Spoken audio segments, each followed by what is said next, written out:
Hi, welcome to this new video. I started this concept for the cat girl based on these two images created on Stable Diffusion. You can pause and read the prompts. From there, I sketched the entire face on Blender using grease pencil. And after that, I tried to trace as I could my lines for meshing the face. So here you can see that I'm taking the front view and the side view to create the profile, which is very important when receiving the light sources. And after that, I tied the back part of the skull, and also I'm showing you here the process I did for the eyelashes, which I think it's one of the most challenging steps when creating and stylized model, especially for anime. I've been asked a lot of times, how do you create your eyelashes? I have shared some of my tips as well as some video references for that, but here again we go, showing the back side of the eyelashes as well. And after that, I close the eye socket, create a very non-uniform eye, and of course it is important to pull and push valleys and creases here and there. Also, don't forget to model the shape of the underlid for the shadow. Yeah, that's a shape as well, that's a model as well. And here I'm showing you the process I did to create the hair, which of course it's the usual curve extrude method. And here I'm setting up the compositor, as you can see, with this pre-render, if we can call it that way. And also I'm activating here the necessary nodes to call out pencil plus outlines. As you can see in the viewport, this is done by adding the objects that you want to have an outline. Remember, pencil plus only creates outlines, and it specializes for the different strokes it has and different passes that you can create with those strokes and the way they interact with each other. Here is the UV part of the model.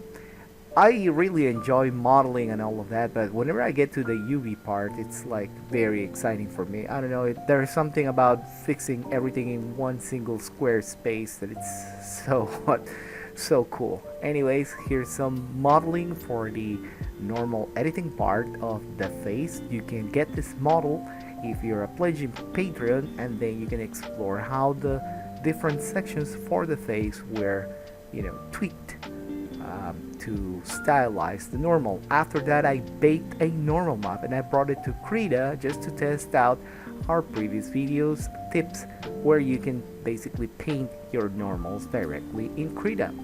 And after that, here we have the result after almost 18 days. This is a very quick time lapse right now, 3 minutes right now.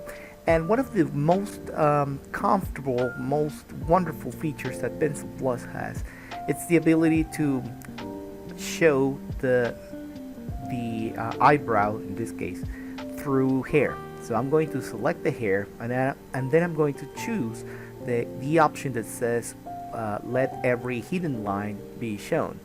In this case, I'm selecting the second hair strand, and I'm activating the other reveal lines, and in this case it's also going to reveal my entire face, and that's not what we want.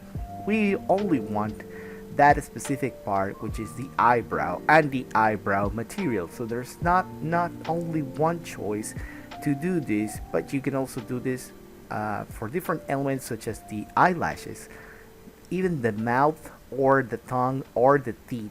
This is very important because this is how you manage to separate without being too complex in the compositor.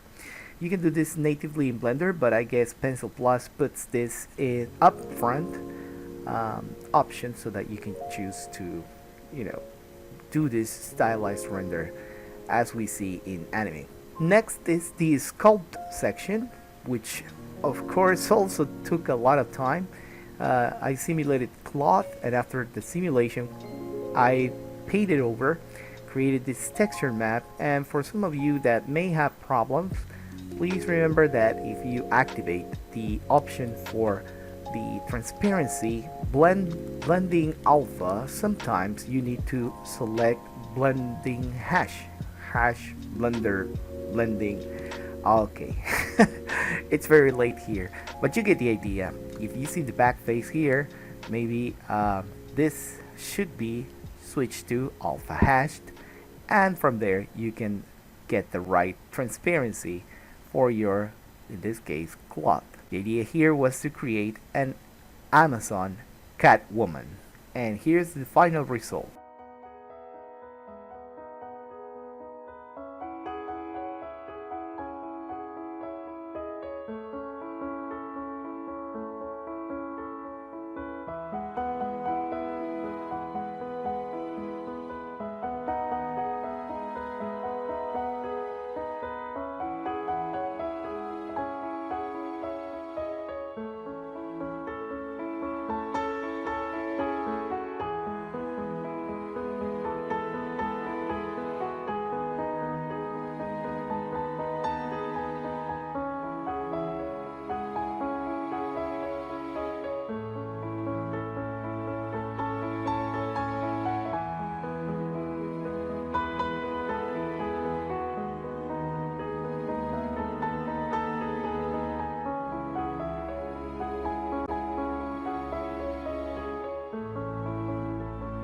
Thank you for watching this video. You can get access to files, shaders, and 40 plus models in our Patreon. My name is Pierre Schiller, 3D animator and VFX compositor with over 20 years of experience, and I hope to see you in the next video.